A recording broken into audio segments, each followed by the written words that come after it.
How you doing?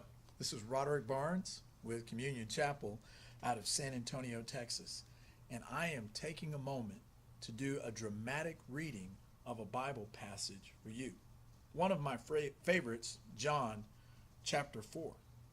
You ready? You're going to enjoy this. This is John chapter 4. Therefore, when the Lord knew that the Pharisees had heard that Jesus made and baptized more disciples than John, though Jesus himself did not baptize, but his disciples, he left Judea and departed again to Galilee. But he needed to go through Samaria. So he came to a city of Samaria, which is called Sychar, near the plot of ground that Jacob gave to his son Joseph. Now Jacob's well was there. Jesus, therefore, being wearied from his journey, sat thus by the well. It was about the 6th hour.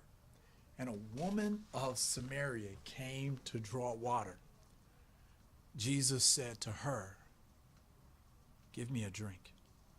For his disciples had gone away into the city to buy food. Then the woman of Samaria said to him, "How is it that you, being a Jew, ask a drink from me, a Samaritan woman?"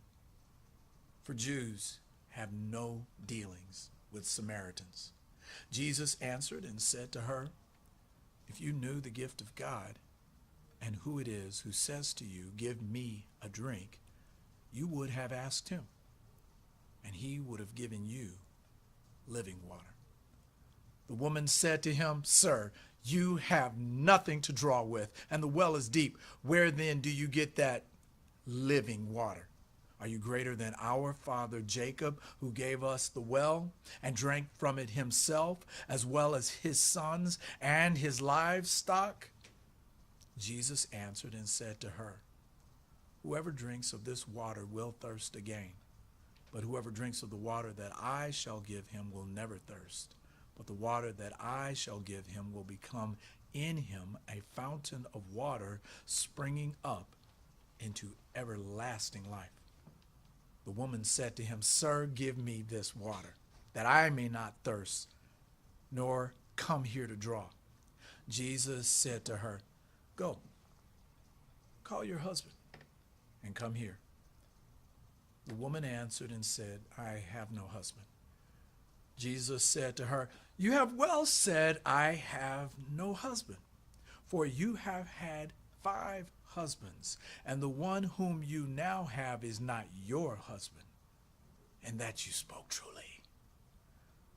The woman said to him, "Sir, I perceive that you are a prophet. Our fathers worshipped on this mountain, and you Jews say that in Jerusalem is the place where one ought to worship." Jesus said to her, "Woman, believe me, the hour is coming when you will neither on this mountain nor in Jerusalem worship the Father. You worship what you do not know. We know what we worship, for salvation is of the Jews.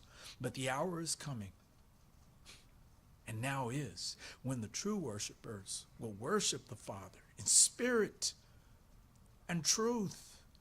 For the Father is seeking such to worship him. God is spirit, and those who worship him must worship in spirit and truth." The woman said to him, I know that Messiah is coming, who is called Christ. When he comes, he will tell us all things." Jesus said to her, "I who speak to you am he." And at this point, his disciples came, and they marveled that he talked with a woman. Yet no one said, "What do you seek?" or "Why are you talking with her?" The woman then left her water pot, went her way into the city, and said to the men, "Come, see a man who told me all things that I ever did.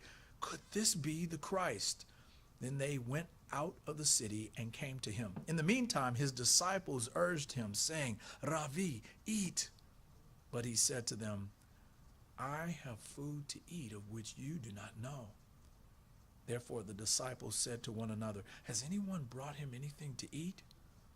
Jesus said to them, "My food is to do the will of him who sent me and to finish his work. Do you not say there are still 4 months and then comes the harvest? Behold, I say to you, lift up your eyes and look at the fields, for they are already white for harvest. And he who reaps receives wages and gathers fruit for eternal life, that both he who sows and he who reaps may rejoice together. For in this the saying is true, one sows and another reaps. I sent you to reap that for which you have not labored. Others have labored, and you have entered into their labors. I want to thank you for being here with me as we